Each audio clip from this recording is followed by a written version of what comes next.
I suppose it was inspired by a piece that was written in one of the papers here this weekend, which the headline was "Debt Zombie Barcelona can only be saved by the European Super League." Well, hold on a second, Sam. That's been taken as fact by, again, muppets around Europe. Alex, I disagree. I didn't launch a staunch defence at all. I was attacking people and institutions who I think have been talking absolute drivel about this and trying to change the terms of discussion so that discussion is a little bit more elevated and intelligent and accurate. That's what I was doing. Morning, legend. Nice to speak to you. I'm having a look at some of the names that are on this squad. Dembele obviously has signed his new contract. You've got the young talents of the likes of Pedri, Ansu Fati and Gavi, who, you know, whenever you see them play, can make you salivate because they're so good.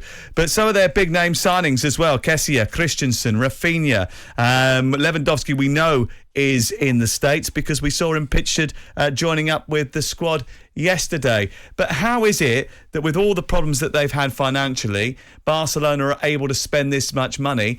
And are they going to be able to keep doing this? Because as far as I understand it, they're gambling on the future, aren't they? Exactly right. I think every homeowner who's decided to opt for release some of your equity, and particularly given it in the southeast of England where you are right now, there are many people whose house equity went crazy over a 5, 10, 15, 20-year period. People have the option of saying, you know, I'm banking on using cash now for what I've accumulated for whatever reason. For the fortune of being in the right place in terms of house owners, but for Barcelona, the fact that they carry massive prestige and aspirational value and people want to be associated with them. And I think that in terms of, if you genuinely this morning want to help your listeners on talkSPORT understand a little bit more, then I personally don't think, Sam, I'm not having a go at the way you introduced it, but it's often talked about how can Barcelona spend when they're in debt? Well, that's a bit ludicrous because institutions all around the world deliberately accumulate debt. There's quite a lot of debt associated with the ownership of Manchester United. And I think that the terminology needs to become, how is it that Barcelona are managing to spend money when there are genuine and stringent financial fair play rules associated with them? Not by UEFA, but with La Liga. And I'll give you the snapshot quick answer, and then no doubt you can have at it. The truth is that, you know, since they signed a deal with Spotify to sponsor the shirts and Camp Nou, that was 280 million euros taken in. Following that, they sold 10% of the future television rights, and that was just over 200 million. They're in the midst of selling another 15% of their future television rights, and that was approved by the members. So it's not, as much as Barcelona have been just, it's a sick joke the way that the previous board and the numpty president managed the expenditure, financial controls associated with that expenditure, which players they invested in. The previous board were a laughingstock and potentially deadly to Barcelona's financial credibility. The truth is that under this board, they've taken the ideas to the membership, the people that own the club, that they've voted heavily in favour of, for example, selling another 15% of the future television rights for somewhere around 300 million. That's a total, if you're adding up at the moment, of just about 700 million taken in, and they're in negotiations to sell licensing and merchandising rights for another 300 million, while maintaining control of it. So it's a minority share of their licensing and merchandising rights that they're proposing to sell. People listening, or you in the studio, can like or dislike the idea of selling part of your future in order to be liquid right now. But it's not unique to Football Club Barcelona, and it begins to answer the initial idea about how are they signing these players. Yeah, but I mean, I suppose it was inspired by a piece that was written in one of the papers here this weekend, which the headline was "Debt Zombie Barcelona can only be saved by the European Super League." Well, hold on a second, Sam. Right, I know that you need little sparks to begin a conversation on the radio, and it's really normal to look sideways and see what. But you know, the person that's writing that shouldn't be in journalism. That's pathetic. That's pathetic. It's attention grabbing. It's stupid. It reduces a really serious topic Because this idea that you're debating just now with the lads in the studio doesn't just apply to Football Club Barcelona.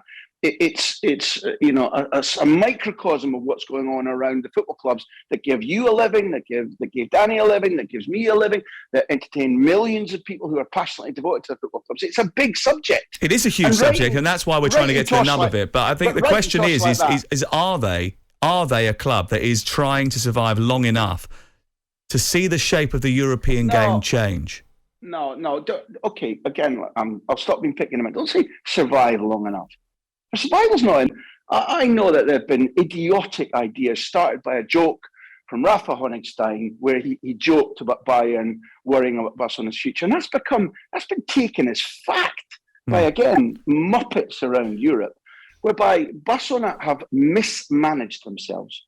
It's an embarrassment about what they got back in terms of on the pitch development, trophies, and ignoring current academy talent for policies that took them into a global debt of 1.2 billion.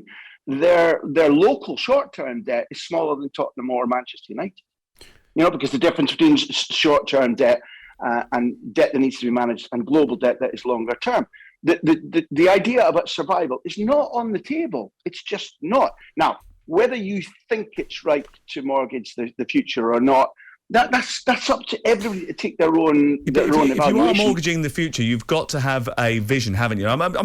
This is a conversation because we want to know more about the situation. The vision is easy. Success, winning Champions Leagues, winning Spanish leagues again, and does that generate you enough money to pay to be able to keep bringing in enough money to sustain what you've already decided to pay for? Let me back Danny there, Sam, because in terms of La Liga, it doesn't. No, because La Liga's development, which is slower than the Premier League. When Tebas, the leader of La Liga, came in, he absolutely had no issue about saying, I'm going to copy the Premier League and how they develop. And gradually, slowly, he's trying to do that. The Champions League does. Not long ago, if you won the Champions League, you might be taking in 85, 90 million. Currently, for having a right good stab at the Champions League and finishing top 6, top 4 in the Champions League, you're talking about 100, 120, 130 million euros.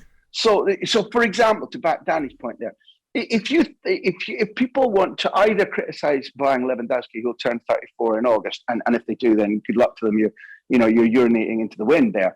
If you want to criticise the amount of money paid for him, well, okay.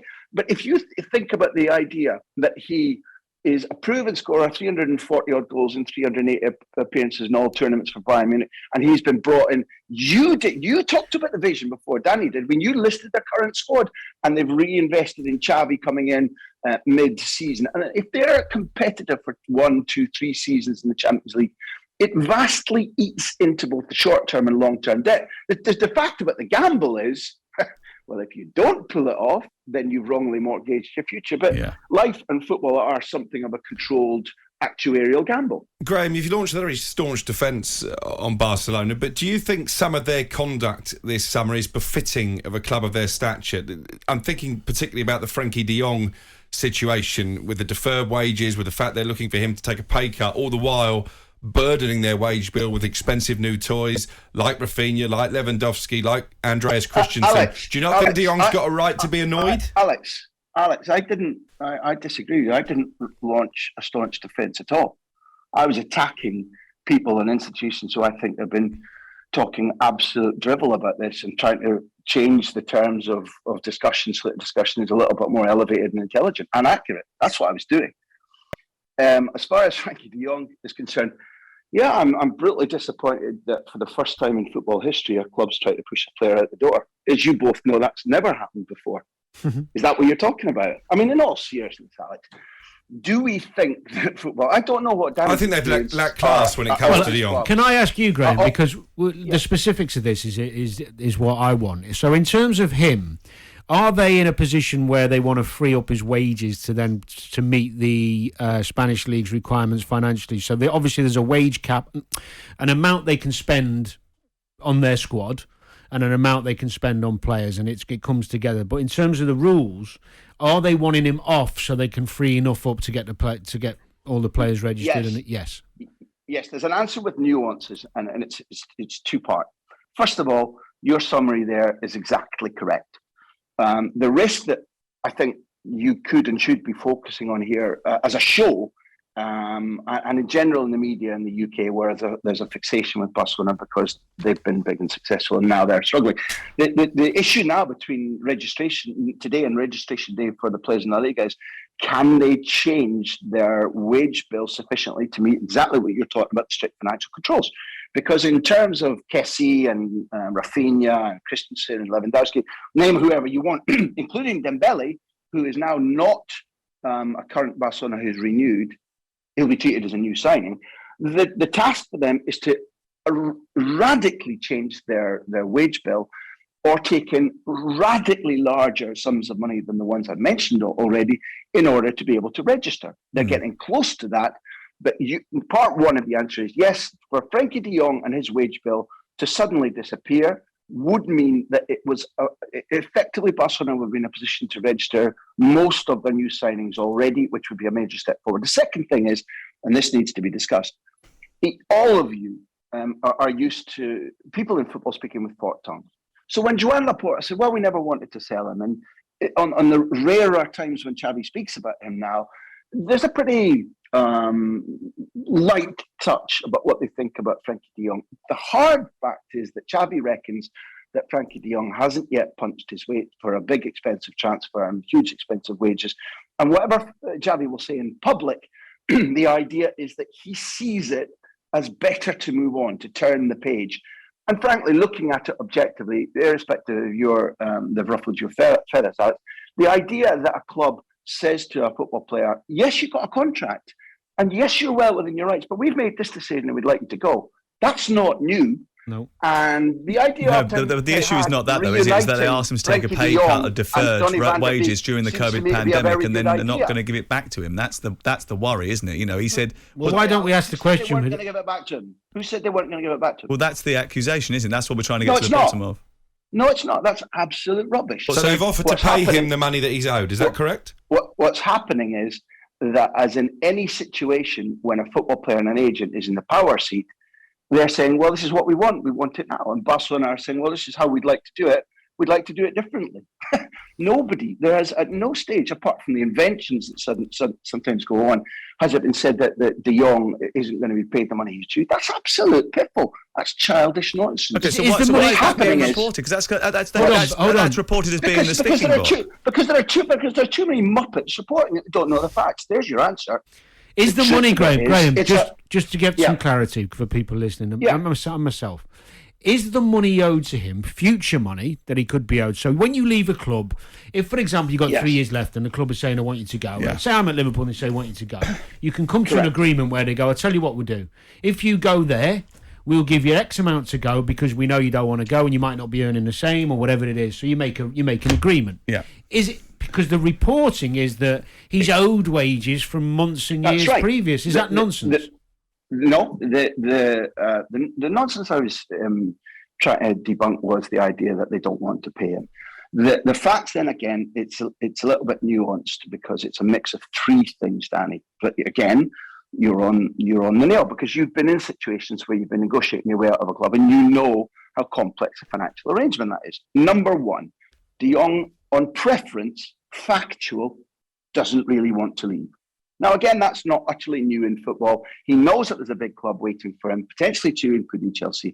He knows that it's his ex-manager and that his career can thrive at Old Trafford. But he prefers, the idea of putting things right at Barcelona, playing in what potentially is an exciting new era. And let's not mess about. The lifestyle's very good in Barcelona. 1.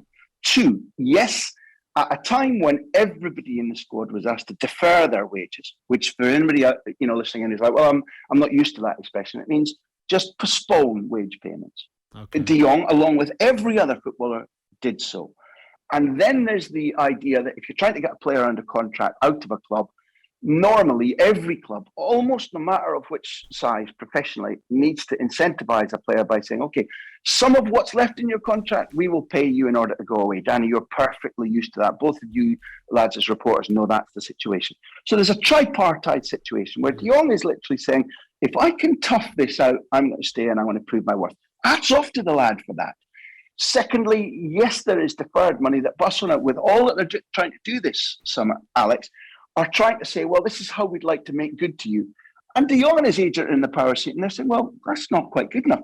That is a normal discussion, but being played out on a very international scene because it's Manchester United, because United's fans and reporters are saying, well, is this the right guy? And is it making a mockery of the new Ten Hag era because he doesn't want to come? It's all pretty normal stuff, except it's being played out very theatrically, very drawn out, and because it's bigger numbers than we're used to, and because normally player power wins in the modern age, it's become a dragged out, not quite a farce, but it's very theatrical at the moment. If you want to report the idea that Barcelona don't want to pay De Jong his money, then I think you're committing a grave error. Could he stay But they on don't want to wage? pay him in one hit, do they? Is that what you're saying? Presumably they're coming up with some kind of instalments-based plan to repay this money. Is that correct? That's right, and I'd argue in general that that's pretty normal. So I suppose the situation in a nutshell, and it's very different because as you've educated us, it's quite nuanced and there's a lot more detail. Steady, Sam. Stay easy, Tiger. Could he stay on? There's a lot more detail than maybe that has been United reported. United fans will want to know, because Graham knows what he's talking about, as we can listen. Is there a chance he will stay at Barca and have his wages reduced just to stay? Is that realistic? Well, again, I'm reporting on a debate that's going on within the club. I can't say, I haven't got the arrogance to say that will happen. But you're right, again, Danny, that what they've said to De Jong is, we'd like you to take this deal. It will help us. They're covering up their idea, Xavi's idea that De Jong may not be the man to dominate the midfield and lead them forward by saying, it would help us if you would go. But they are saying to him, if you stay, and I think Laporta has come 98% of the way of saying this in public, if you stay, it will be on a reduced wage. Now, again, that might be, unpalatable is the wrong word, that might be hard to digest for people who think that, the players in the power seat, De Jong is wanted by Manchester United, he should be maybe boosting his wages if he moves. The fact is, if he wants to stay, it will come at a premium, and you've got it right that they have said you'll have to reduce your wages. So there is a potential win-win for Barcelona. But if I can maybe just step slightly towards Alex more than I've been so far, it is disappointing that a player that when we saw him breaking through at Ajax thrilled us because he seemed swashbuckling, that David Platt style ability to arrive in dangerous situations and do special things marked him out as somebody who potentially moving to Barcelona, it should have been a massive trampoline for both his domestic and international career. It hasn't been that way, and therefore I have no skin in the deal at all. But analytically, the idea of reuniting with Ten Hag in a building situation at Manchester United in front of a fan base that will adore him more than is the case at Camp Nou if he performs, and potentially being reunited with Van de Beek, with whom he had a very solid partnership in the 4-2-3-1 at Ajax. I can see the football attractiveness of that idea. If the player doesn't see it the same way or doesn't want to go, fair enough. But I think that the financial and the football sides are distinct and probably often when analysing the situation should be separated out. Okay, Graham, we've got to go, but thank you very much because you've given us a really different take to what's being presented over here, and it's nicer to get. Well, it's just nicer to get the perspective from the Spanish situation because ultimately we're reading bits and pieces and seeing bits and pieces from this side of the argument and from Manchester United's side of the argument. To get Barcelona's view is actually pretty useful for understanding the situation. Jim White and Simon Jordan.